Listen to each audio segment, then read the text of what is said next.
Hi everyone, today I'm reviewing Fury of Magnus by Mcneill. So this book is a novella in the Siege of Terra series and is arguably not essential reading necessarily. But as we'll see, perhaps I would question that. For sure, fans of the Thousand Sons Legion will want to read it, as it completes the cycle from the Horus Heresy books, A Thousand Sons and The Crimson King. Although it does not progress the siege, it fits in nicely between Book 4 Saturnine and Book 5 Mortis. So in this book, Magnus the Red, Primarch of the Thousand Sons, enacts a plan to retrieve something of value to him during the siege. From the blurb, it's no spoiler to say that in this book he must confront his father. This is Magnus's zenith, perhaps. But you have to read on to find out how things transpire. In terms of the action, fights in this book feel intense. Descriptions of the defences were evocative, creating a vision of the throne world transformed for war. Something this book does well is in keeping the action and the narrative focused amongst a smaller cast of characters. And I think it feels much more intimate than some of the other Siege of Terra books. In fact, the end of the book was so exciting that I tore through the last 100 pages or so just as the Space Wolves tore at Prospero. Even early on, and contrary to some of the other Siege of Terra books, the book moves straight into setting up the plot, but it remains engaging whilst doing so. One scene bringing in the regicide game that we've seen in other books felt overly contrived and forced. But then again, other scenes and aspects and events had much more intelligent foreshadowing. The Alfarius and Dawn statues being the only Primarchs remaining, Malcador or the Salamander's visions and foresight provided setup for later events without being overly obvious or explicit. For the most part, scenes were memorable and well done, but I did feel that regicide one just was a bit I was kind of rolling my eyes a bit, if I'm honest.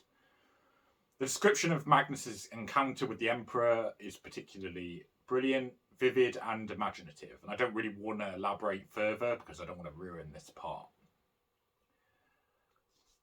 Just as a quote here, Amon's warriors to the left, Menkaura's to the right, but so powerful was the telephasic ward that he could barely sense them at all. Have we changed so much that it blunts our etheric powers as well as the demonic? End quote. This book is very much centred around a simple story. It's a simple trope of hero needs object, and yet it feels like it transcends Warhammer 40k in many ways, with allusions to mythology, literature, and philosophy.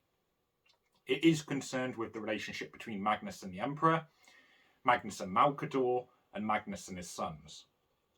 These explorations feel poignant, intense, and profound.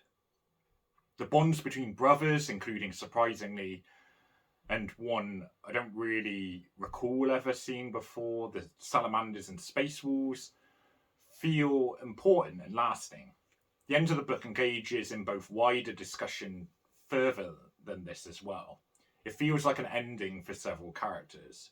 I found myself wishing the book was longer, which is always a good sign. And I think an example of one of those allusions, and I quote, "The only paradise is a paradise lost," said Magnus sadly. "It exists now only in my memory, for the reality of what has become of Tizca is too painful." His father nodded. A wise man once said that his memory may be a paradise from which we cannot be driven. It may also be a hell from which we cannot escape. End quote. And that's page 214.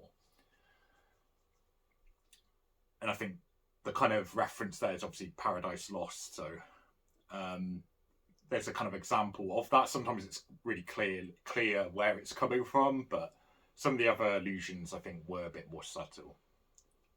In terms of readability, a lot of this book just won't make sense without knowledge of prior books. In fact, one character from the Vengeful Spirit, Horus Heresy book, and their importance is really unclear if you're not familiar with them. And I think in Fury of Magnus, this book is perhaps the least readable if you're completely new to Warhammer or the Siege or even the Horus Heresy.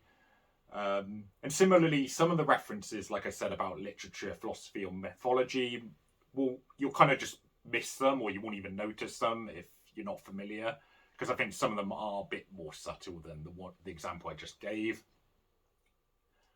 So I think this is the least readable of the Siege of Terra books, and it definitely should be read kind of ideally in that sequence after Saturnine. Sort of read all the prior Siege books before that. It should make more sense, or at least just read Saturnine. So in terms of final score, I think this is a fantastic book, actually. I was kind of surprised by it. I think it's unfortunately going to get missed by many because a lot of people will just choose to focus on the numbered series within Siege of Terra. I think the encounters are important in this. They feel like they transcend Warhammer, like I said. There's the occasional overly contrived scenes, such as the regicide, but for the most part, the book has everything you want. Great action, characters, interactions, and tension. I think this should be essential Warhammer reading, which might be an unusual view, but, you know, that's what I felt. It seemed really strong. I'll give it 9 out of 10 for this one. Plenty more reviews. I'm working through all of the Siege of Terra books, so like and subscribe for more. And thanks for watching.